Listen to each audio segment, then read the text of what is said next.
Good morning, good afternoon, and good evening sa ating viewers sa Proyekto Pilipino.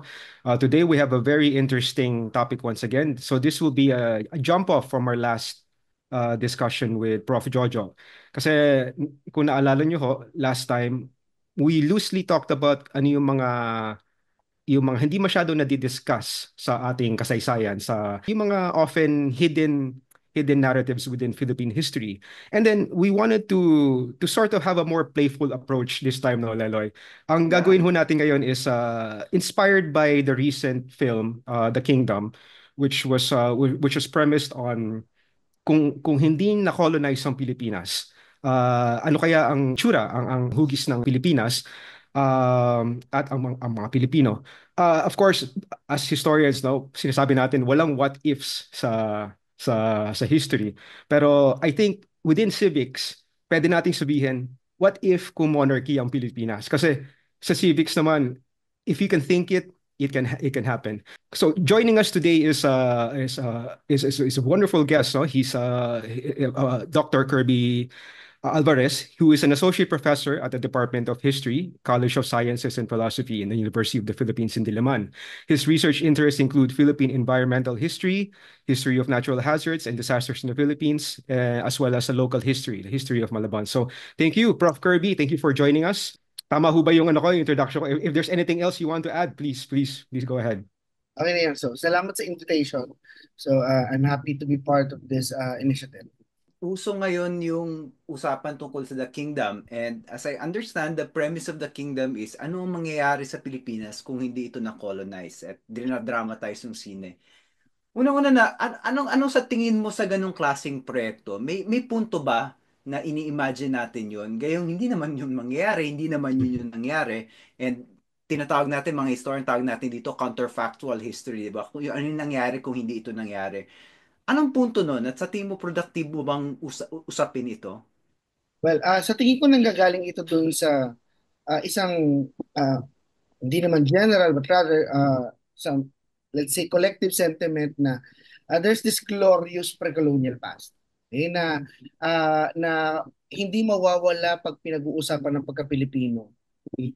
Yung pagtitimbang, okay, o yung mabigat na pagtitimbang doon sa panahon o sa kultura na minus the colonized period, the colonial period. Okay? So, kaya merong ganung sentimiento. Okay? So, sa tingin ko magandang initiative ito para mapag-usapan itong mga bagay na ito. Nakadalasan tayong mga nasa disiplina ng kasaysayan nag-uusap na ano ba itong counterfactuality, bakit kailangan nuance yung approach pag pinag-uusapan ang sinaunang panahon na hindi ito yung perpekto, makatao at makatarungan o purely makatarungan lipunan na ini-imagine ng marami. Okay? So magandang jump off point yung pelikula na para pag-usapan itong ating somehow fascination. O sa tingin ko ay fascination doon sa glorious pre-colonial past. I'm not saying or hindi ko din disregard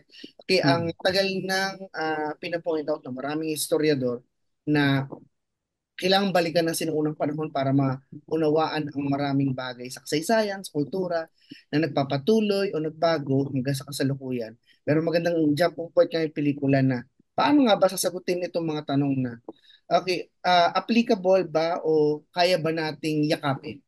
Okay, yung ganitong uri ng sistema. So, kaya ba nating bitbitin ang panahon 500, 600, 700 years ago at i-apply ito sa mga kasalukuyan nating kalakaran. So again, so point ko parang may general sentiment or nostalgia talaga ng pre-colonial pa. So kaya doon nang gagaling yung fascination. Pero pag in-apply mo na, magre-raise ito ng maraming questions such as gusto ba natin ng ganitong justice system?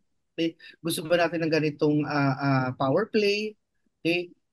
Na paano natin ipapasok halimbawa ang Western democracy na yakap Mhm. na natin for the longest time in the past centuries sa kaso ng monarkiya na pipili na lang eh.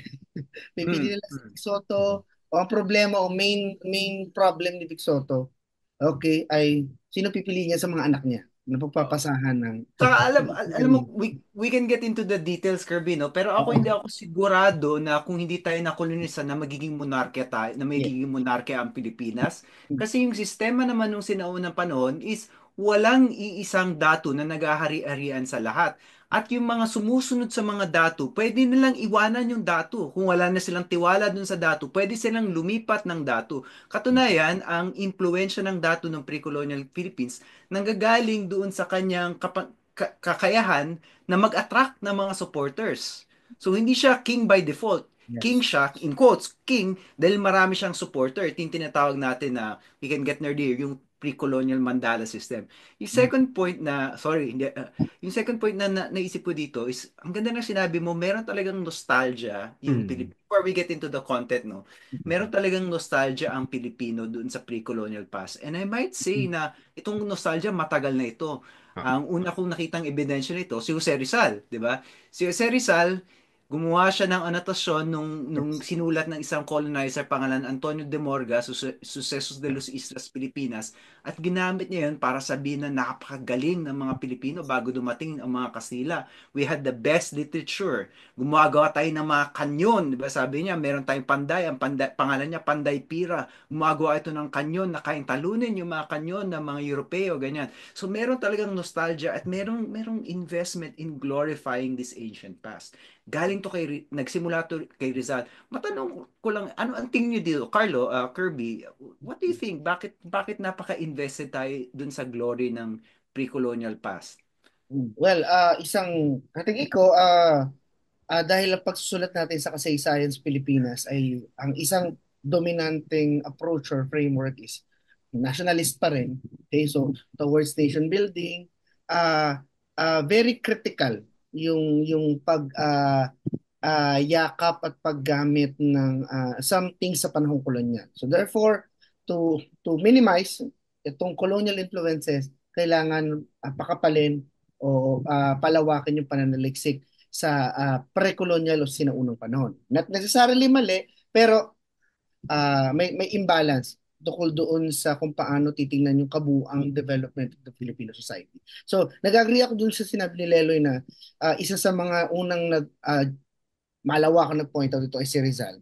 Okay, so, and together with other propagandists, because during their time, in the late 19th century, to show to the Spaniards in Madrid, nakausap nila during their Philippine reform efforts, para ipakita sa mga Espanyol na may sarili tayong kultura bago sila dumating, okay, at nag-offer sila ng bagong framework sa pagtingin sa kasaysayan na may kasaysayan ng Pilipinas bago dumating, okay, ang mga Espanyol, okay, bago introduce ang Christianity. So pinakapal nila Rizal yun, ni-research nila yun. Ito yung kanilang intellectual contribution. Although, ang isa sa mga collaborator nila, okay, Ferdinand Blumentritt, pinoint out na si Rizal na mag step back na kaunti. Kasi Ah, parang ginagawa niya perfect lahat eh. Okay, so na parang ang hindi nire-research mo ang sinaunang panahon pero hindi ito nangangahulugan na better ito or Mm. completely 180%, 180 degrees different doon sa lipunang ginagalawan mo yun kasi merong continuities at merong mga nagpatuloy na bagay. Okay? So I think yung isa sinimulan yun at sa mga sumunod na centuries, early yung 20th hanggang 1998 actually. Okay, so Centennial of Philippine Independence, Mm. yung ating fascination sa pre-colonial culture, pre-colonial society ay talagang naging bahagi siya kumbaga ng national agenda ng iba't ibang meron, institusyon, academe, Mhm. the government, etc. pero sobrang defensive talaga, no? Naalala ko nga sabi ni Rizal, sabi to ni Ambeth Ocampo, di ba? Si Mhm. Rizal daw nagsusulat tungkol sa pre-colonial Philippines at sabi ng mga pre-colonial sources, yung mga Pilipino daw kumakain ng bulok na isda. At naggalit si Rizal noon. Nagsulat siya ng isang buong talata ukol sa bagoong. Hindi nyo ba alam kung anong bagoong? Hindi yan bulok, bagoong yan. Di ba? Parang, so yung kind of defensiveness counter. Probiotics na tawag ngayon doon, Oo, Leloy. probiotics. Yung ganong klaseng Pinoy pride and defensiveness. Akala natin, bago lang yan. Hindi, panahon pa ni Rizal yan. Si Rizal talaga ang isa sa mga nagpauso niyan. Matanong kita, Carlo, itong defensiveness na to, yung, Mm. can't say anything bad about Filipinos, lalo na kung galing kang abroad. Saan ito nanggagaling? Kasi alam mo naman Ah, tayo, mahilig din naman tayong mamula sa mga kapwa Pilipino at saka sa Pilipinas ah, mismo, 'di ba? Pero pag puti ang nagsabi na, naku, naku, 'di ba? Parang ah. iba na 'yan, iba na 'yan. May sarili akong ano no, Leloy, may sarili akong opinion dito, and at the same time something from I learned from my studies. One, yung sarili kong nakikita is yung ating kasaysayan, hindi, it's not a history of wins. Marami tayong talo, no? Hmm. So naturally when ang lagi mo naririnig, natalo tayo dito, natalo tayo diyan, sinakop tayo ng ganyan. So you tend to look for something to anchor Hmm. identity, which is something that's a very important concept sa pag-uusap na to, yung identity, no? Kasi this is one thing colonialism does. It dismantles identity and nare-reform siya into something that's entirely it's not, I wouldn't say it alien, but it's different from what it was formerly forming to be. And ang magandang ano rito, Lelo, kasi pinasok mo si Rizal, ako naman gusto kong balikan, yung pumunta yung time no 1960s nung nagsusulat si Nick Joaquin, kasi yung time na yon Nick came from an earlier age, kasi yung 1960s yun yung time nung mga student activism, no? So medyo Yes, malakas yes. ang sense of nationalism. But Nick Joaquin, medyo na-amuse din siya kasi if you have the time, I would suggest our readers to look for Culture and History, yung isa sa mga collection ng ano ni ni Nick.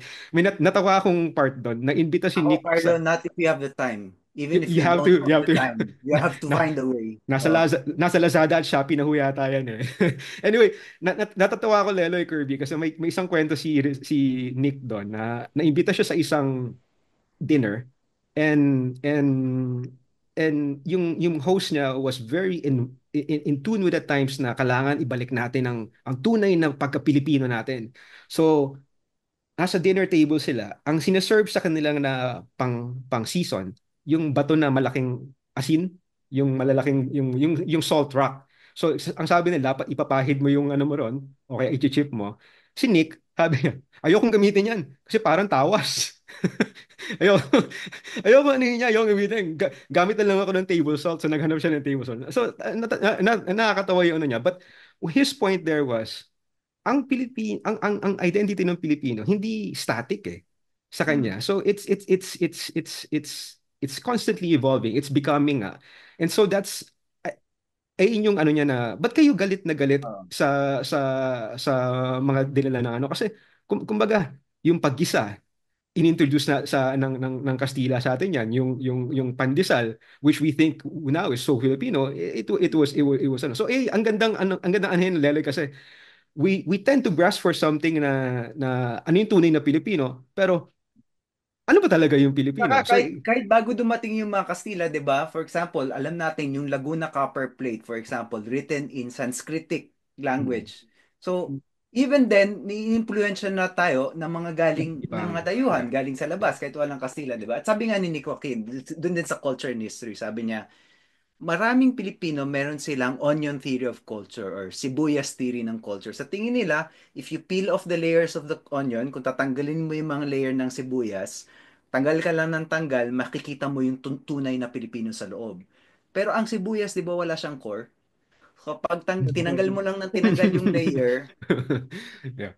you will end up with nothing. Tapos, dahil sibuyas yun, luhaan ka pa. Yun ang sabi ni Nico, onion theory of culture.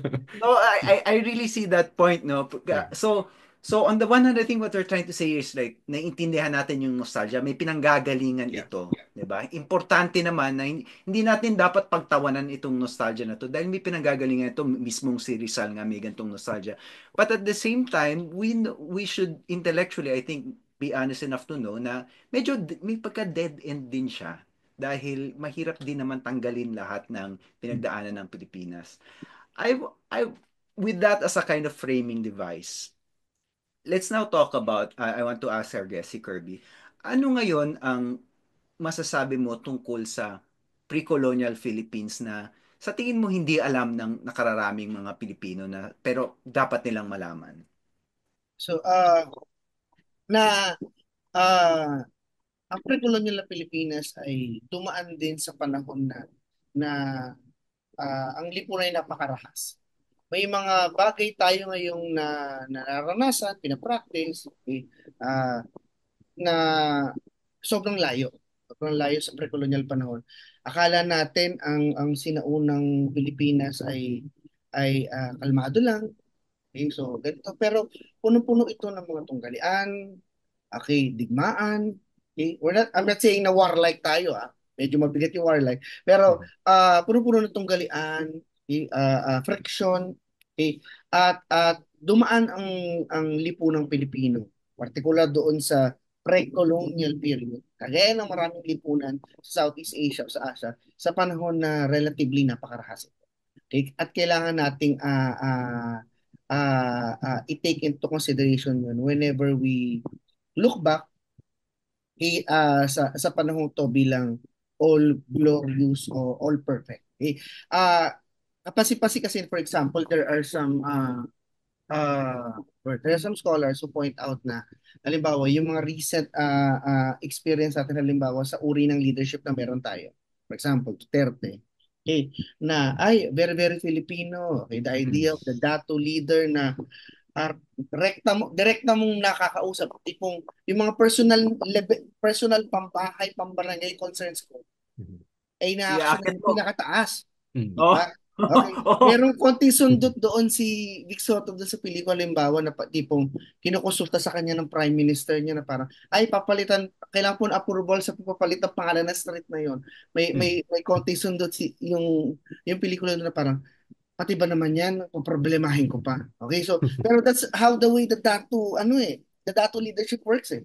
Okay, so, yung concerns ng bawat kabahayan, okay, ay concern ng pinakapinuno. Eh ano natin to sa kwento ng kalayaan sa The Kingdom, leader ito ng isang relatively malaking bansa, pero pinaproblema niya yung concerns mula sa pinaka baba na alam natin na that's not how okay modern societies or modern governments, modern nations work. Pero some scholars point out na kaya pumatok ang leadership na halimbawa ni Duterte kasi ganun yung ano niya.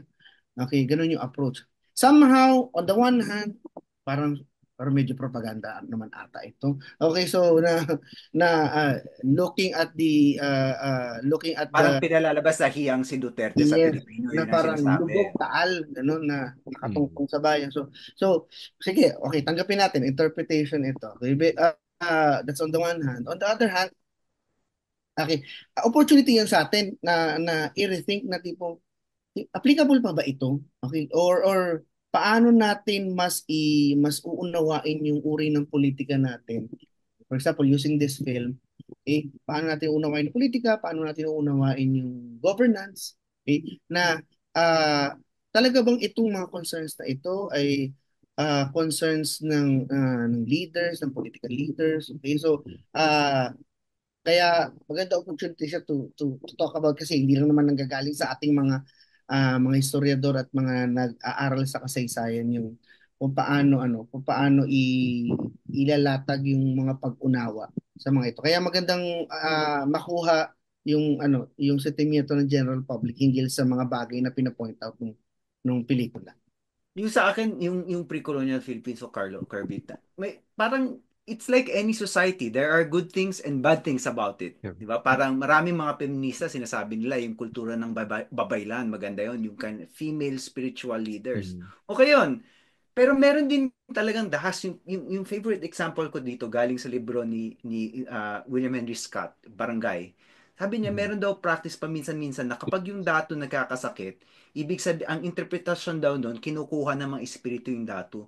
So gagawin nila, papatay sila ng alipin para yun na lang yung kunin ng mga espiritu. Naniniwala sila na pag pumatay ka ng alipin, baka mabuhay ulit yung dato, mawala yung sakit. So yung ganong klaseng karasan, 'di ba? That's we now know obviously is based on superstition. Hindi natin pwedeng sabihin na okay lang yun, napaka-glorious na. We can actually say as modern Filipinos na ayaw natin ng ganon, 'di ba? And we should glorify practices like that. Um I like where we're going kasi ito yung parang binabalanse na Mhm. Sorry, Libra ako. Gusto ko binabalanse lahat. Napakabalanse ng take natin dito. Hindi naman natin kinokondemn, pero sinasabi rin natin na mayroong mga dapat hindi makita. Yung isa pang fundamental question na gusto kong tanungin, and this may, I've talked about this before dito at sa mga ibang show, is galing din kay Nick Joaquin, pero galing din sa ibang historiador, ang itsura ba ng Pilipinas ay Pilipinas kung walang kolonyalismo? Yung hugis ng Pilipinas, Mhm. yung mapa ng Pilipinas, ganun ba siya kung walang kolonyalismo? Well, ang hirap sagot eh. Pangalawa, for example, before the first decades of the 16th century, alam natin parang sporadic, okay, hiwa-hiwalay na mga domains. Okay, Tagalog dominated Manila in southern Luzon. Okay, in Western Visayas may maraming mga kumbaga, political mga polities, okay, political entities in Central Visayas, in Northern Mindanao. So, ang hirap sagutin kung may isang dominante power na magkakonsolidate ng lahat ng ito. Okay, if the Spaniards did not arrive. Okay, so pero kung lalapatan natin ng konting historical imagination, i-preach natin. Baka ang pinaka kaya nga doon sa pelikula, 'di ba? Hindi naman nila explicitly sinabi na Islamic yung naging dominante, but rather may nagpatuloy na common Southeast Asian, okay, Yes. system, Raja Datu, okay, na nagpatuloy. Although pinasukan na nila ng ibang-ibang mga concept, even the word kalayaan na paggamit doon sa pelikula ay subject to debate, dahil although ang hirap niyang i-justify, okay, from a scholarly point of view, kasi wala namang konsepto ng kalayaan nung pre-16th century. Pero ano yung call yun ng mga ano nung director at nung pelikula, call nila yon to use the term. So bahagi yun ng kanilang artistic freedom. So mahirap sabihin kung paano, pero ah ang most likely pwedeng mangyari, if we're going to theorize, ay malamang sa malamang mayroong magiging isang dominanteng political entity or polity, okay, kung ano man yon, na masyang magko-consolidate ng power. Walang isang identity, but rather a confederation of polities. So Mm. merong alliances. Kasi nag-exist yan halimbawa in most parts of central Mindanao during the height of Spanish colonial rule. May confederation of, Sa- of saan ba yung seat of power sa the kingdom?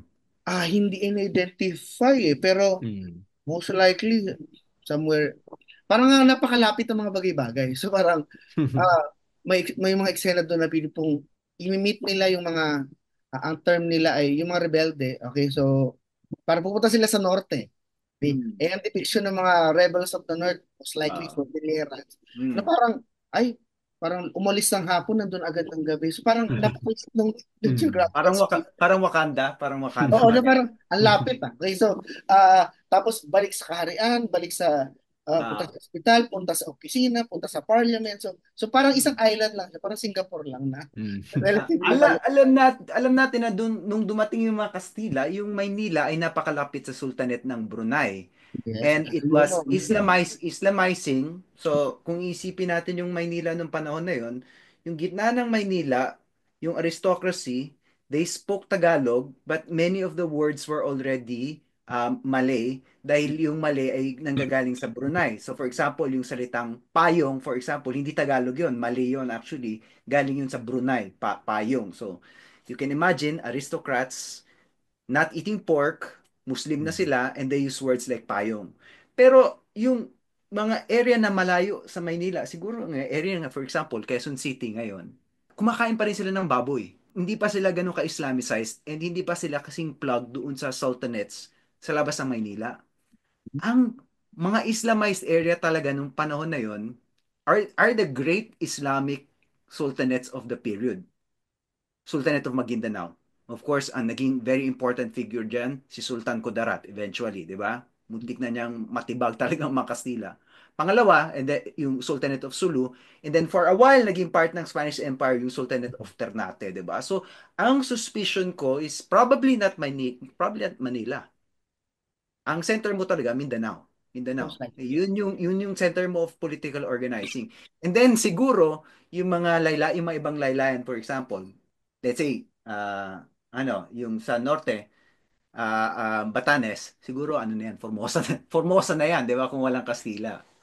Yeah. It's very interesting. It's very interesting to think about. And then, of course, that begs the question kung sa Mindanao ang action, what prevents it from being a part of a kind of broader Malaysia, right? Mhm. Na kasama Yeah. mo na yung Indonesia, kasama mo na yung Malaysia, yun yung mundo mo, and then Mhm. maybe Luzon develop separately. Sorry, nagka-counterfactual na rin No. ako. And, Pero mag ito mahirap talaga siyang sagutin kasi Oo. yung mundong yun, hindi siya mundo ng mga estado. Oo. Kagaya ng pinag-uusapan natin ngayon, di ba? Pero ang ano ngayon diyan, Lelo, yan tatanungin. Ano ngayon ang ano nito? Ang ang relation nito sa modern times or sa ating political setup. The way you can kasi the way you can look at it is, for example, yung pinag-usapan natin ngayon. I think at one point in time in sa political evolution ng Pilipinas, that should have been factored in the discussions of what kind of government we should have, whether it should be a federal state, 'di ba? Kasi if you factor in, kuwari, Ah, when we were yes. when we were discussing, let's say in the 1930s, we were drafting the first constitution. That would have been an excellent time to bring these historical information, no? Tama, Kasi Carlo. 'di ba? Pero Great point. great. Ang ganda nun kasi ano ngayon na okay, ganyan yung ano natin, yung communities, yung historical viewpoints natin sa mga communities. How should this affect our political union? Pero ang problema, may time limit din yan eh. Kasi nga, 'di ba sinabi natin kanina, yung mga bagay hindi static, gumagalaw eh. So ngayon, fast forward yung sa yung last administration ng kay Duterte, yung federalism push, no? Ang tanong ngayon doon is, may ano pa ba siya? Is it still relevant to this day, considering that is it still, do we still have the same, people keep going back to that point eh, yung dati sinasabi na we never had a strong centralized government. So, ang ano ngayon, you have to keep an open mind yun na it's good to be influenced by those factors, but at the same time, you have to be able to say, when parang nag-expire na sana yung ano, no? Kasi ay nga, tuloy-tuloy yung ano eh. Tuloy-tuloy yung daloy ng kasaysayan. So, uh, yung utility niyan for modern political purposes, kailangan lagi reevaluate. Mm. Tsaka, ito nga pala, yung utility nun for today is to acknowledge pa rin yung, whether or not you agree with federalism or not, yung diversity ng Diversity, Pilipinas. no? Diverse yung Pilipinas. Yung isa ko nga palang sasabihin, kung hindi nasakop ang Pilipinas ng Espanyol o Kastila, sa tingin ko baka nasakop ng Dutch or ng Briton, 'di ba? Kasi lalo na may ganong Yeah. klaseng possibility, 'di ba? Kung Ang wala dami, 'yon, ang dami. vacuum, papasok talaga yung mga Yeah. Europeo, 'di ba? Oo. Iba I think yung fantasy dito is similar to yung Kingdom of Thailand, Yeah. right? Pero yung Thailand had a larger monarchical structure than what existed in island Southeast Asia. Iba Oo. yung mainland Southeast Asia sa island Southeast Asia. So in other words, we can Sak speculate all we want, pero oh, napakagulo. Pwedeng saka Leloy. Portuguese yan, pwedeng Olandes yan, Yeah. pwedeng Briton ang pumasok, 'di ba? Remember, it's not just the Spanish who were around at the time, baby. Yung, kung sino-sino nandito. Saka Leloy, they have to, whenever people fantasize na we could have been Thailand, we have to remind them na Thailand served a very important role in colonialism, which is they were a buffer between French interests and British interests. Sa atin kasi, tama yung sinabi mo, power of war sa vacuum, di ba? Ang maganda actually, if there are any aspiring film directors, maganda sana tingnan nyo. During the revolution, there were at least how many battleships that were in Manila Bay watching how the revolution. Oh, I know a French battleship was there, a German battleship was there, a Japanese, of course the Americans. So, di ba, talagang ang dami ng interest nung ano na yun eh. Yung buong mundo nakatingin sa nangyayari sa ating mini revolution, tingin nating mini revolution, but it attracted the eyes of the world and, at that time. and way before that, bakit tayo may La Naval de, why do we celebrate La Naval de Manila? Kasi natalo ng mga Kastila, yung mga Olandes na gustong Melendez. sakupin yung Maynila, di ba? So gusto talaga nilang pumasok. So magulo ito. Pero Mm. babalik ako doon sa sine, Kirby. Any other interesting things na gusto mong i-note doon sa sine? Na naaliw ka or napaisip ka? Well, maraming mga cultural vignettes doon sa pelikula. Okay, may mga sundot ng discussion ng kultura hinggil sa for example, sexual practices bago or after kasal. Okay, Mm. halimbawa yung idea na sa unang gabi ng kasal, after ng kasal, kailangan ay malinaw yung dynamics sa pagitan ng babae at lalaki. Pinoint out doon sa isang conversation between Christine Reyes at Lizu Ramirez na okay, para hindi ka mailang sa magiging bagong mong asawa, why not kumuha tayo ng someone na ihahanda ka, okay, doon sa big night, quote unquote, na iyon. So may mga sundot na kulturang ganon. Yun Ah, na pwedeng jump off point, springboard ng discussion tungkol sa marami pang kultura. So mga sexual vignettes, ah, ah, food vignettes, pagkain. So anong kinakain, okay? So nagkakamay sila sa loob ng kanilang kaharian. Okay, so at yung mga ganong discussion ng maliliit na kultura pero may magbubunga or mag-bring up ng something tungkol ah, ah, sa Filipino culture during a certain period of time na nagpatuloy o nawala. At isa rin doon ito comment ko to whenever I discuss it with my students. Okay, napakamahal mag-maintain ng isang monarchy. Kaya Mm. napakagastos. oo, Ang tipo, oo nga. Oo lahat, nga. lahat ng alahas, lahat ng bagay na parang, it's very difficult to maintain. So, kawawa yun nasa baba.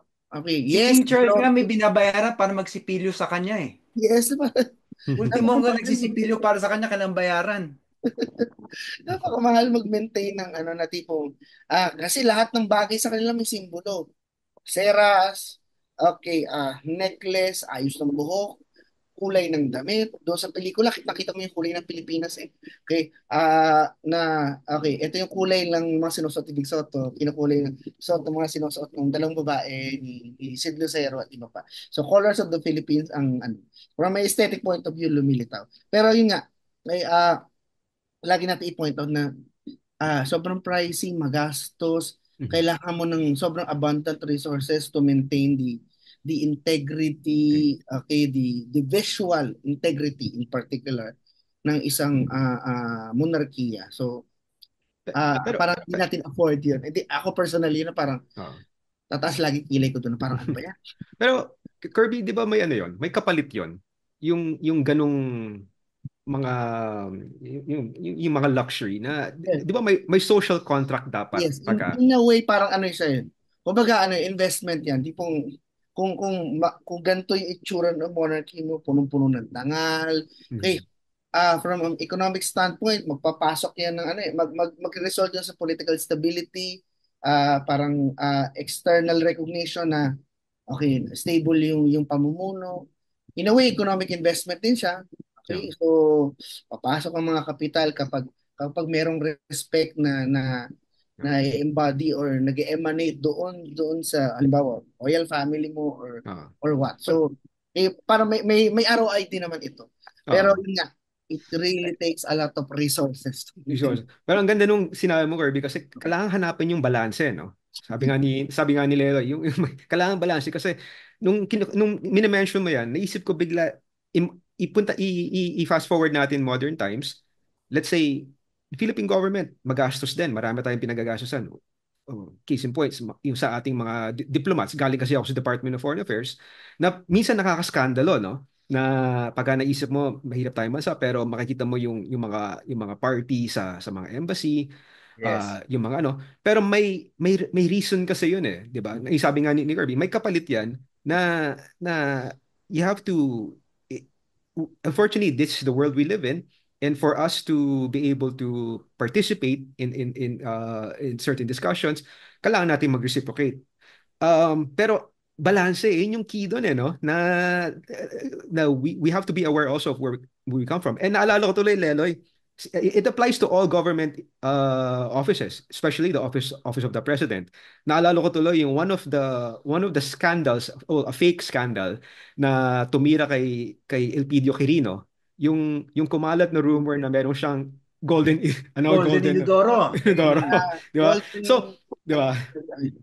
So doon na ano siya, nakikita mo, yun yung excessive naman na yung mga tao, parang sinasabi na enough is enough na yan. No. Yeah. Gusto ko rin mag-pick up doon sa sinabi ni Kirby, yung kultura. It's nice to imagine what a different cultural trajectory would have been. Ako, madalag ko niisip, ano kaya lasa ng pagkain natin? Mm. Kasi yeah. one thing that the Spaniards did was na-lock out tayo. Kasi ang mga Kastila, hindi sila nakapasok sa spice trade. Naunahan sila ng mga Ulandes, ng mga Briton, mostly yung mga Ulandes kasi yung spice nanggagaling yan sa Maluku Islands, the Moluccas.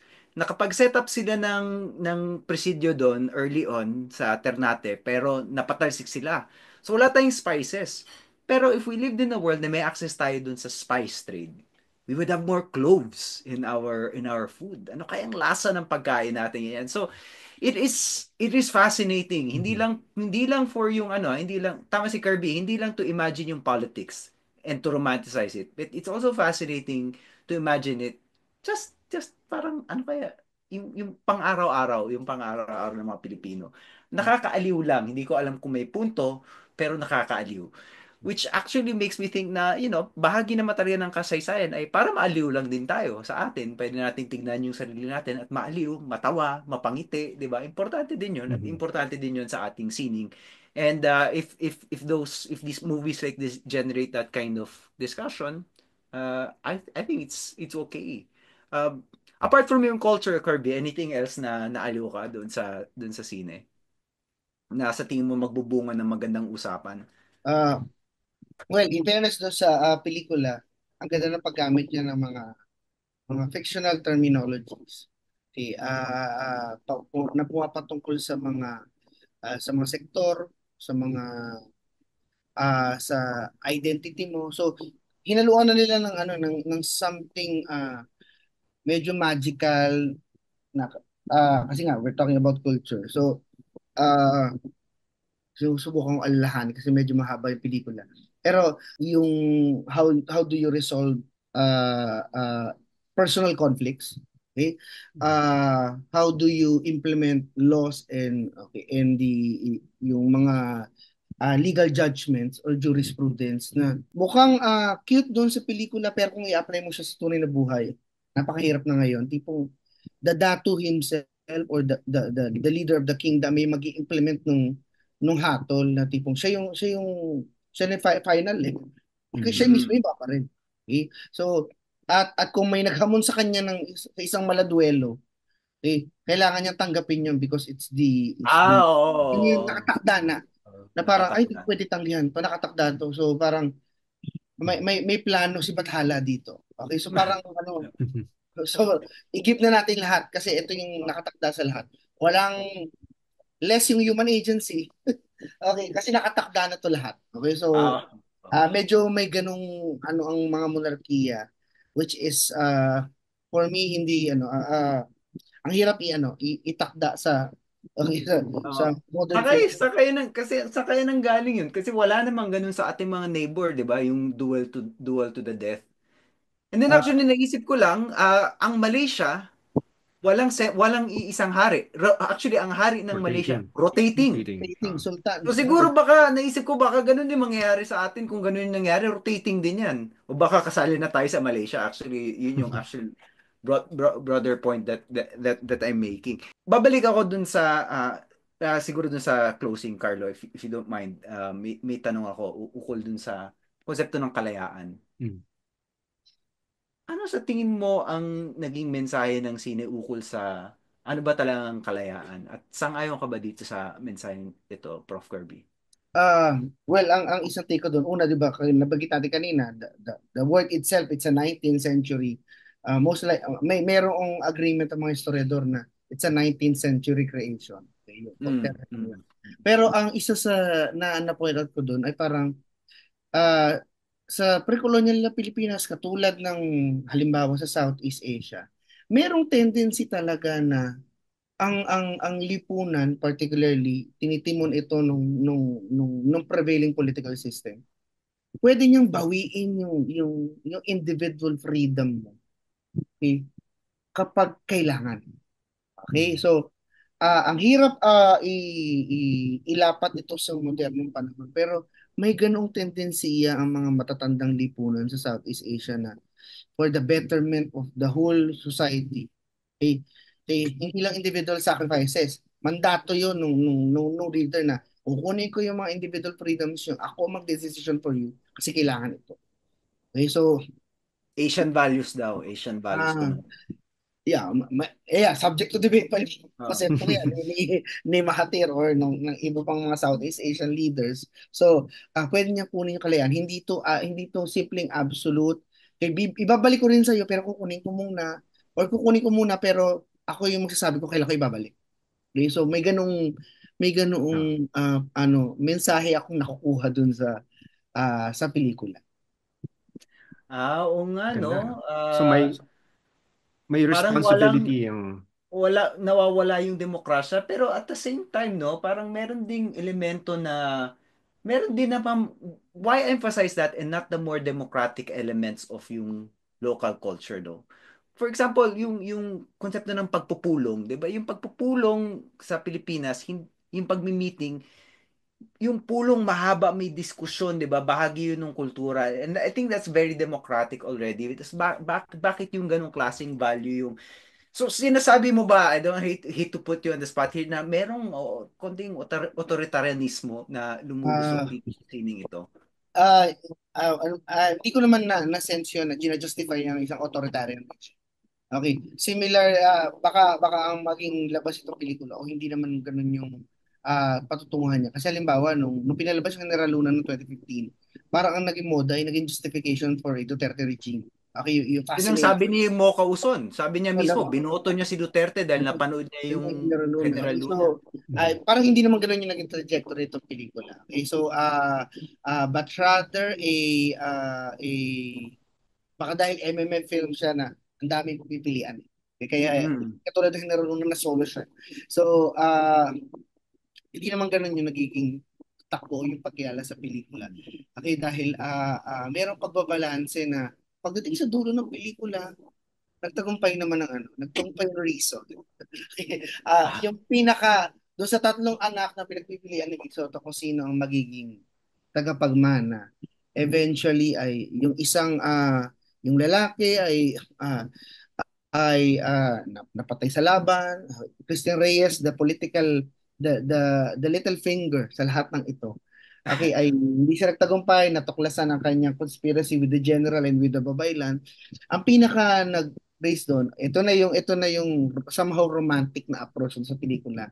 Okay, yung bunso na makatarungan, yung nag-prevail.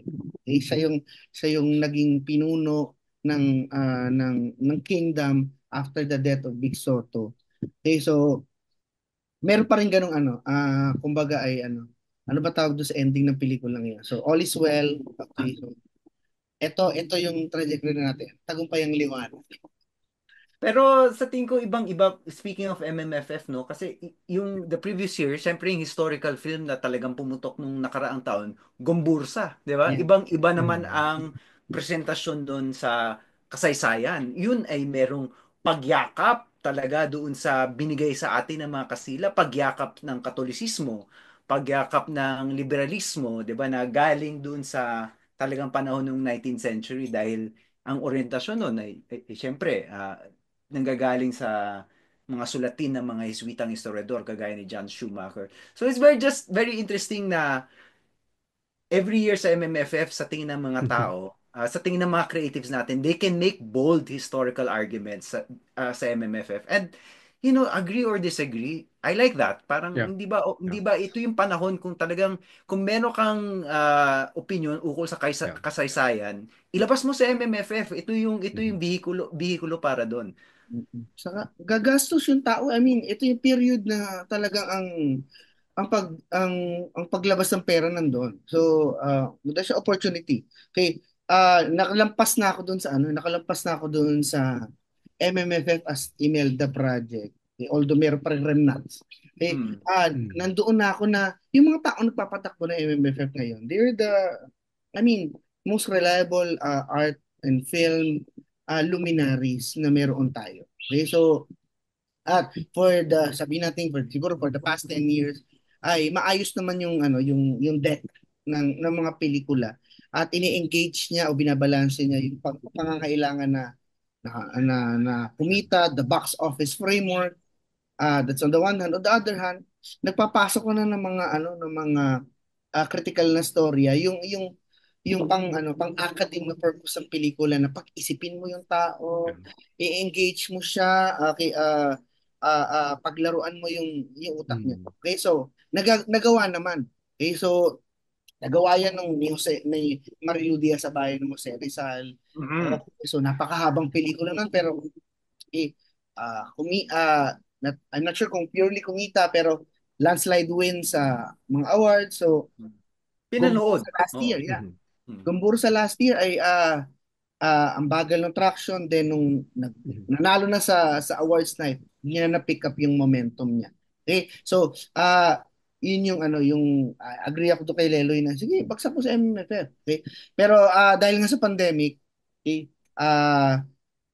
nauso na rin ang streaming. Okay? So, kaya kailangan din i-factor in the next few years paano halimbawa ang pagtingin sa mga katulad ng MMFF na ito lang ba yung oportunidad para mapanood ng mga tao ang mga pelikulang ganito dahil hindi naman panoorin mamayang gabi kapag available na sa Netflix, available na sa mga streaming platforms. So may kailangang i-factor in yung impact ng mga streaming platforms halimbawa sa pagtingin sa MMFF.